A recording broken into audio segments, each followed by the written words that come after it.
At 10,495 feet, Mount Stephen towers over the Kicking Horse River Valley and Field, British Columbia.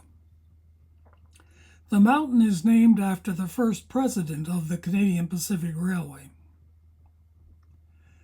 The mountain has a subpeak to the southeast and a nose that sticks out towards the Kicking Horse River. The mountain is rich in fossil beds. To the north, up the Yoho River tributary to the Kicking Horse River, high up in the mountains also lies the Burgess Shale fossil beds.